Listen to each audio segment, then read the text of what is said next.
ಧರ್ಮಸ್ಥಳದ ಬುರುಡೆ ಪ್ರಕರಣ ಈಗ ಬಂಗ್ಲೆಗುಡ್ಡಕ್ಕೆ ಶಿಫ್ಟ್ ಆಗಿದೆ. ಇನ್ನೇನು ಬಂಗ್ಲೆಗುಡ್ಡದಲ್ಲಿ ಸರ್ವೆ ಶುರುವಾಗುತ್ತೆ ಅನ್ನೋ ಹೊತ್ತಲ್ಲಿ ಎಸ್ಐಟಿ ತಮ್ಮ ನಿರ್ಧಾರವನ್ನ ಕೈಬಿಟ್ಟಿದೆ. ಇದರ ಹಿಂದೆಯೂ ಹತ್ತಾರು ಕಾರಣಗಳಿದೆ. ಆ ಕುರಿತ ಸ್ಪೆಷಲ್ ರಿಪೋರ್ಟ್ ಇಲ್ಲಿದೆ.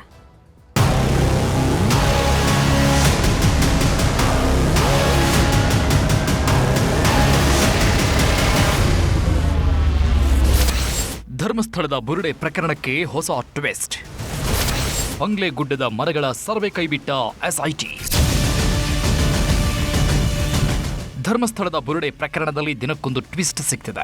ಸೌಜನ್ಯ ಮಾವ ವಿಠಲ್ ಗೌಡನನ್ನ ಕರ್ಕೊಂಡು ಹೋಗಿ ಮಹಜರು ಮಾಡಿದ್ದ ಎಸ್ಐಟಿ ಈಗ ಬಂಗ್ಲೆಗುಡ್ಡದ ಮೇಲೆ ಕಣ್ಣಿಟ್ಟಿದೆ.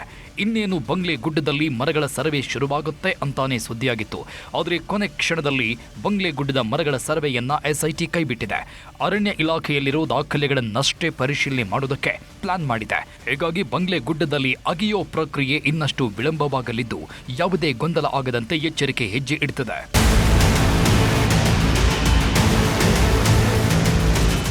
ಇನ್ನು ಅರಣ್ಯ ಇಲಾಖೆ ಮಾಡಿರೋ ಸರ್ವೆ ದಾಖಲೆಗಳನ್ನ ಯಾವ ರೀತಿ ಪರಿಶೀಲನೆ ನಡೆಸಲಿದ್ದಾರೆ ಅನ್ನೋದನ್ನ ನೋಡೋದಾದ್ರೆ,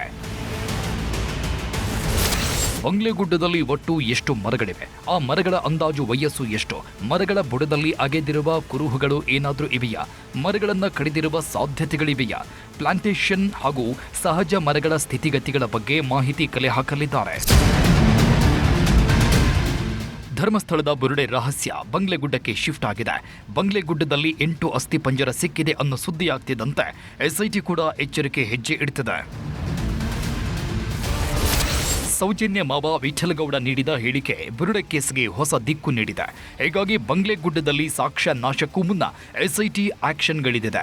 ಅಧಿಕಾರಿಗಳ ಸಭೆಯಲ್ಲಿ ಮೊಹಂತಿ ಖಡಕ್ ಸೂಚನೆ ಕೊಟ್ಟಿದ್ದು ಬುರುಡೆಗಳನ್ನು ಪತ್ತೆ ಮಾಡಿ ಎಫ್ಎಸ್ಎಲ್ಗೆ ಕಳುಹಿಸಲು ಚಿಂತನೆ ನಡೆಸಿದ್ದಾರೆ. ಜೊತೆಗೆ ತನಿಖೆಯ ಮುಂದಿನ ಕಾನೂನು ಸವಾಲುಗಳ ಪರಿಶೀಲನೆಗೂ ಸೂಚನೆ ಕೊಟ್ಟಿದ್ದು ಪಂಚಾಯಿತಿಯ ದಾಖಲೆಗಳು ಫೋರ್ಜರಿ ಆಗಿರುವ ಬಗ್ಗೆಯೂ ತನಿಖೆ ನಡೆಸಲಿದ್ದಾರೆ. ಸತ್ಯಾಸತ್ಯತೆ ತಿಳಿಯಲು ಪಂಚಾಯಿತಿ ಅಧಿಕಾರಿಗಳ ವಿಚಾರಣೆ ನಡೆಯಲಿದ್ದು ಮಹೇಶ್ ಶೆಟ್ಟಿ ತಿಮರೋಡಿ ಮಟನ್ ದೂರಿನ ಬಗ್ಗೆಯೂ ತನಿಖೆಯಾಗುವ ಸಾಧ್ಯತೆ ಇದೆ. ಈ ಎಲ್ಲ ತನಿಖೆಯ ಮಾಹಿತಿಯನ್ನ ಗೌಪ್ಯವಾಗಿಡಲು ಮೊಹಂತಿ ಸೂಚನೆ ಕೊಟ್ಟಿದ್ದು ಯಾವುದೇ ಗೊಂದಲಕ್ಕೆ ಅವಕಾಶ ಮಾಡಿಕೊಡದಂತೆ ಆದೇಶ ನೀಡಿದ್ದಾರಂತೆ. ಹೀಗಾಗಿಯೇ ಶೋಧ ಕಾರ್ಯಕ್ಕೆ ಪಕ್ಕಾ ಬ್ಲೂ ಪ್ರಿಂಟ್ ತಯಾರಾಗ್ತಿದೆ. ಒಟ್ನಲ್ಲಿ ಎಲ್ಲರ ಕಣ್ಣು ಬಂಗ್ಲೆಗುಡ್ಡದ ಕಾಡಿನ ಮೇಲೆ ಬಿದ್ದಿದ್ದು ಯಾವಾಗ ಉತ್ಖನನ ಕಾರ್ಯ ಶುರುವಾಗುತ್ತೆ ಅನ್ನೋದೇ ಕುತೂಹಲ. ಕ್ಯಾಮರಾಮ್ಯಾನ್ ನಿಖಿಲ್ ಸುವರ್ಣ ಜೊತೆ ಕಿಶನ್ ಶೆಟ್ಟಿ, ನ್ಯೂಸ್ 18 ಮಂಗಳೂರು. ಧರ್ಮಸ್ಥಳದ ಬುರುಡೆ ಪ್ರಕರಣ ಈಗ ಬಂಗ್ಲೆಗುಡ್ಡಕ್ಕೆ ಶಿಫ್ಟ್ ಆಗಿದೆ. ಇನ್ನೇನು ಬಂಗ್ಲೆಗುಡ್ಡದಲ್ಲಿ ಸರ್ವೆ ಶುರುವಾಗುತ್ತೆ ಅನ್ನೋ ಹೊತ್ತಲ್ಲಿ ಎಸ್ಐಟಿ ತಮ್ಮ ನಿರ್ಧಾರವನ್ನ ಕೈಬಿಟ್ಟಿದೆ. ಇದರ ಹಿಂದೆಯೂ ಹತ್ತಾರು ಕಾರಣಗಳಿದೆ. ಆ ಕುರಿತ ಸ್ಪೆಷಲ್ ರಿಪೋರ್ಟ್ ಇಲ್ಲಿದೆ.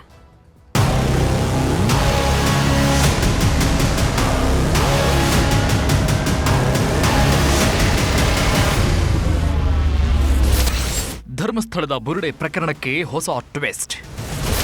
ಬಂಗ್ಲೆಗುಡ್ಡದ ಮರಗಳ ಸರ್ವೆ ಕೈಬಿಟ್ಟ ಎಸ್ಐಟಿ. ಧರ್ಮಸ್ಥಳದ ಬುರುಡೆ ಪ್ರಕರಣದಲ್ಲಿ ದಿನಕ್ಕೊಂದು ಟ್ವಿಸ್ಟ್ ಸಿಗ್ತಿದೆ. ಸೌಜನ್ಯ ಮಾವ ವಿಠಲ್ ಗೌಡನನ್ನ ಕರ್ಕೊಂಡು ಹೋಗಿ ಮಹಜರು ಮಾಡಿದ್ದ ಎಸ್ಐಟಿ ಈಗ ಬಂಗ್ಲೆಗುಡ್ಡದ ಮೇಲೆ ಕಣ್ಣಿಟ್ಟಿದೆ. ಇನ್ನೇನು ಬಂಗ್ಲೆಗುಡ್ಡದಲ್ಲಿ ಮರಗಳ ಸರ್ವೆ ಶುರುವಾಗುತ್ತೆ ಅಂತಾನೆ ಸುದ್ದಿಯಾಗಿತ್ತು. ಆದರೆ ಕೊನೆ ಕ್ಷಣದಲ್ಲಿ ಬಂಗ್ಲೆಗುಡ್ಡದ ಮರಗಳ ಸರ್ವೆಯನ್ನ ಎಸ್ಐಟಿ ಕೈಬಿಟ್ಟಿದೆ. ಅರಣ್ಯ ಇಲಾಖೆಯಲ್ಲಿರೋ ದಾಖಲೆಗಳನ್ನಷ್ಟೇ ಪರಿಶೀಲನೆ ಮಾಡೋದಕ್ಕೆ ಪ್ಲಾನ್ ಮಾಡಿದೆ. ಹೀಗಾಗಿ ಬಂಗ್ಲೆಗುಡ್ಡದಲ್ಲಿ ಅಗಿಯೋ ಪ್ರಕ್ರಿಯೆ ಇನ್ನಷ್ಟು ವಿಳಂಬವಾಗಲಿದ್ದು ಯಾವುದೇ ಗೊಂದಲ ಆಗದಂತೆ ಎಚ್ಚರಿಕೆ ಹೆಜ್ಜೆ ಇಡುತ್ತದೆ.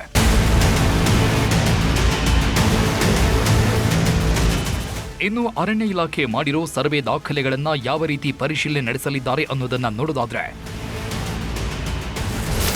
ಬಂಗ್ಲೆಗುಡ್ಡದಲ್ಲಿ ಒಟ್ಟು ಎಷ್ಟು ಮರಗಳಿವೆ, ಆ ಮರಗಳ ಅಂದಾಜು ವಯಸ್ಸು ಎಷ್ಟು, ಮರಗಳ ಬುಡದಲ್ಲಿ ಅಗೆದಿರುವ ಕುರುಹುಗಳು ಏನಾದ್ರೂ ಇವೆಯಾ, ಮರಗಳನ್ನ ಕಡಿದಿರುವ ಸಾಧ್ಯತೆಗಳಿವೆಯಾ, ಪ್ಲಾಂಟೇಶನ್ ಹಾಗೂ ಸಹಜ ಮರಗಳ ಸ್ಥಿತಿಗತಿಗಳ ಬಗ್ಗೆ ಮಾಹಿತಿ ಕಲೆ ಹಾಕಲಿದ್ದಾರೆ. ಧರ್ಮಸ್ಥಳದ ಬುರುಡೆ ರಹಸ್ಯ ಬಂಗ್ಲೆಗುಡ್ಡಕ್ಕೆ ಶಿಫ್ಟ್ ಆಗಿದೆ. ಬಂಗ್ಲೆಗುಡ್ಡದಲ್ಲಿ 8 ಅಸ್ಥಿಪಂಜರ ಸಿಕ್ಕಿದೆ ಅನ್ನೋ ಸುದ್ದಿ ಆಗ್ತಿದ್ದಂತೆ ಎಸ್ಐಟಿ ಕೂಡ ಎಚ್ಚರಿಕೆ ಹೆಜ್ಜೆ ಇಡುತ್ತಿದೆ. ಸೌಜನ್ಯ ಮಾವ ವಿಠಲಗೌಡ ನೀಡಿದ ಹೇಳಿಕೆ ಬುರುಡೆ ಕೇಸ್ಗೆ ಹೊಸ ದಿಕ್ಕು ನೀಡಿದೆ. ಹೀಗಾಗಿ ಬಂಗ್ಲೆಗುಡ್ಡದಲ್ಲಿ ಸಾಕ್ಷ್ಯ ನಾಶಕ್ಕೂ ಮುನ್ನ ಎಸ್ಐಟಿ ಆಕ್ಷನ್ಗಳಿದಿದೆ. ಅಧಿಕಾರಿಗಳ ಸಭೆಯಲ್ಲಿ ಮೊಹಂತಿ ಖಡಕ್ ಸೂಚನೆ ಕೊಟ್ಟಿದ್ದು ಬುರುಡೆಗಳನ್ನು ಪತ್ತೆ ಮಾಡಿ ಎಫ್ಎಸ್ಎಲ್ಗೆ ಕಳುಹಿಸಲು ಚಿಂತನೆ ನಡೆಸಿದ್ದಾರೆ. ಜೊತೆಗೆ ತನಿಖೆಯ ಮುಂದಿನ ಕಾನೂನು ಸವಾಲುಗಳ ಪರಿಶೀಲನೆಗೂ ಸೂಚನೆ ಕೊಟ್ಟಿದ್ದು ಪಂಚಾಯಿತಿಯ ದಾಖಲೆಗಳು ಫೋರ್ಜರಿ ಆಗಿರುವ ಬಗ್ಗೆಯೂ ತನಿಖೆ ನಡೆಸಲಿದ್ದಾರೆ. ಸತ್ಯತೆ ತಿಳಿಯಲು ಪಂಚಾಯಿತಿ ಅಧಿಕಾರಿಗಳ ವಿಚಾರಣೆ ನಡೆಯಲಿದ್ದು ಮಹೇಶ್ ಶೆಟ್ಟಿ ತಿಮರೋಡಿ ಮಠನ್ನವರ್ ದೂರಿನ ಬಗ್ಗೆಯೂ ತನಿಖೆಯಾಗುವ ಸಾಧ್ಯತೆ ಇದೆ. ಈ ಎಲ್ಲ ತನಿಖೆಯ ಮಾಹಿತಿಯನ್ನ ಗೌಪ್ಯವಾಗಿಡಲು ಮೊಹಂತಿ ಸೂಚನೆ ಕೊಟ್ಟಿದ್ದು ಯಾವುದೇ ಗೊಂದಲಕ್ಕೆ ಅವಕಾಶ ಮಾಡಿಕೊಡದಂತೆ ಆದೇಶ ನೀಡಿದ್ದಾರಂತೆ. ಹೀಗಾಗಿಯೇ ಶೋಧ ಕಾರ್ಯಕ್ಕೆ ಪಕ್ಕಾ ಬ್ಲೂ ಪ್ರಿಂಟ್ ತಯಾರಾಗ್ತಿದೆ. ಒಟ್ನಲ್ಲಿ ಎಲ್ಲರ ಕಣ್ಣು ಬಂಗ್ಲೆಗುಡ್ಡದ ಕಾಡಿನ ಮೇಲೆ ಬಿದ್ದಿದ್ದು ಯಾವಾಗ ಉತ್ಖನನ ಕಾರ್ಯ ಶುರುವಾಗುತ್ತೆ ಅನ್ನೋದೇ ಕುತೂಹಲ. ಕ್ಯಾಮರಾಮ್ಯಾನ್ ನಿಖಿಲ್ ಸುವರ್ಣ ಜೊತೆ ಕಿಶನ್ ಶೆಟ್ಟಿ, ನ್ಯೂಸ್ 18 ಮಂಗಳೂರು.